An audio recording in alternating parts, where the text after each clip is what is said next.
welcome back to Dear Miss Mary. This is episode 4. We're going to be talking about mother-in-laws today. Why is that such a weird topic? It's almost expected that we don't get along with our mother-in-laws. I don't know why. I mean, I do kind of know why, but why does it have to be that way?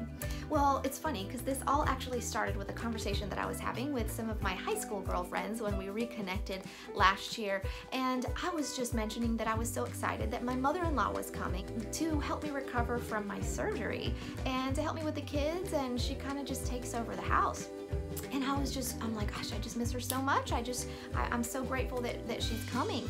And they just thought it was the strangest thing in the world, and it's kind of funny because I realized how common it is for women to just not get along with other women, especially their mother-in-laws. So I thought this would be a great topic to cover today. Okay, so whether or not you are a Christian, you know that there's always this weird competition between women, right? Just in general, whenever I first started going to a non-denominational Christian church, I found these amazing women that didn't even know who I was, and they just genuinely began to love me and speak to me as if, honestly, as if I was their own daughter, as if I was their sister, as if I was their best friend. I didn't know that kind of love before, that kind of friendship. And so it just got me thinking about relationships between women in general. Let's take this in 2 different segments. Her needs as a woman, her needs as a mom.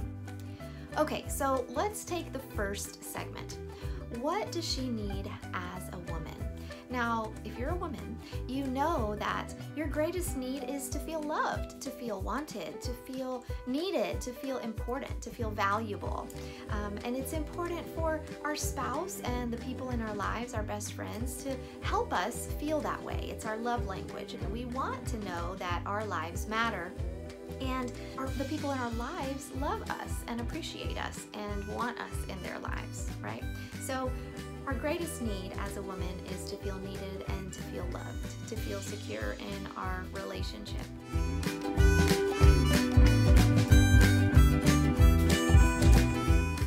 Now, let's talk about the second part of this, and that's her needs as a mom.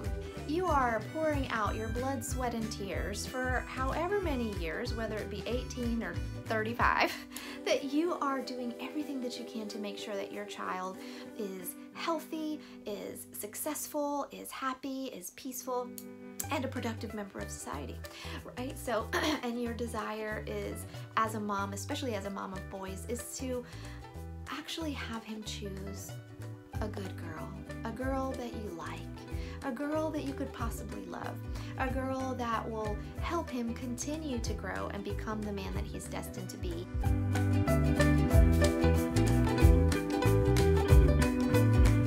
Her whole life, she has thought about you. She has thought about the woman that is going to marry her son. And that is a lot of years of preparation and expectation. And so when she meets you, it's always going to be strange because things are never what you expect. It doesn't matter in what situation, things are never what you expect.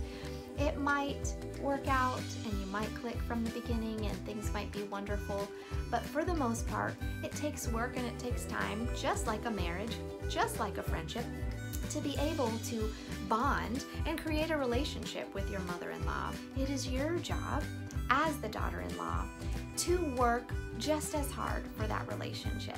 You're coming into her life, you are marrying her son, and I think that whether she has old-fashioned values or beliefs, maybe she's holding back a little bit because she doesn't know how to express her feelings, maybe she feels like you took him away. Maybe he is now living in another country or state or city, and so you don't know what her fears are. But every single fear that the mom has is always going to be legitimate in her eyes, and she's always going to want to know that her feelings matter to you. Okay, so here is my question to you. How badly do you want a good relationship with your mother-in-law? And before you answer that, think about what it would be like if you were in her shoes. Maybe you don't have kids yet, but what if you do?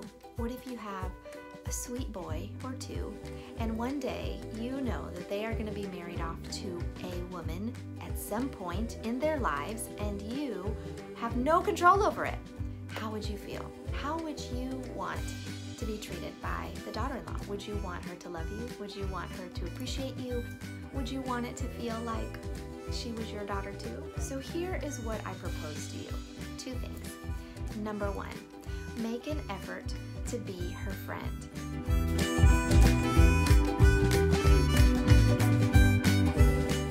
Call her on her birthdays. Call her throughout the week and just ask her how she's doing. Care about her just as if you would care about your own mom. Start treating her like your own mom. Send her gifts, maybe have conversations with her that don't require your husband to call her first. Even if she doesn't do her part or make an effort, don't stop trying. I think sometimes, especially in older generations, whenever they are just not ready to accept change or accept something that they don't like, it's going to take them a little longer. But truly, deep down in their hearts, I know as a mom that every single one of us wants to have a good relationship with our daughter-in-law. The second thing that I propose to you is begin to act like her daughter, her real blood daughter.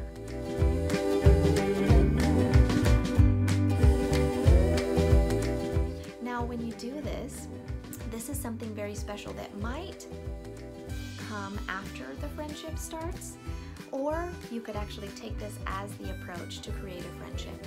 Every woman wants to be needed, and regardless of her personal feelings for you, if you call her when you have a problem, when you need a recipe, when you're wanting to know something about your husband, I know that over time, if you allow her to feel just as needed and just as wanted and just as significant and special as her own son or her own daughter does, I know that this is going to break open some of those boundaries, some of those barriers that she might have put up, so that you can now begin to have a real bond of mother and daughter.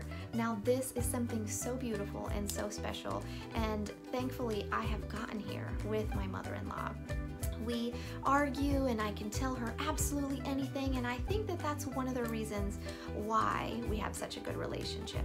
I believe that my honesty with her, because of the fact that I was always so verbal, even just as passionate as I was in telling her what I didn't agree with, I was also just as passionate to tell her how much I love her, how much I want her, how much I need her in my life, and how important it is that she stays in ours, that she has her presence here, her place here, and that we want her and desire her here. Now, it has honestly taken about 5 years for her to believe me, because in their culture, I think a lot of their culture marries within their culture. And not only that, but because of our language and cultural barrier, I think sometimes she felt a little bit on the outside.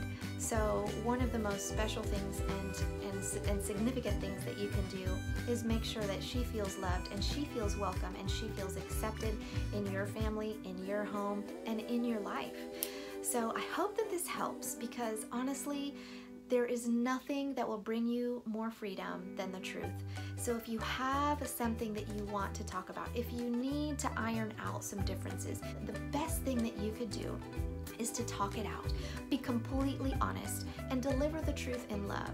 We know that from scripture. You can say absolutely anything, and if you say it in love with a humbled heart, then it will be received by the other person. So thank you so much for tuning in again. I hope that this helps you, because I truly believe that when women get together, it is a power to be reckoned with, not only in our church, but in our communities, in our families. If we could just put our differences aside, learn how to meet each other's needs, learn our love languages, and understand that each of us as women just wants to know that we're valued and needed and significant in someone else's life. If you can make someone else feel that way, that is going to be the start of a beautiful friendship. Thank you so much, you all. If you have any questions or any suggestions on video topics, please don't hesitate to email me at askdearmissmary@gmail.com. Have an amazing week, and we will talk soon.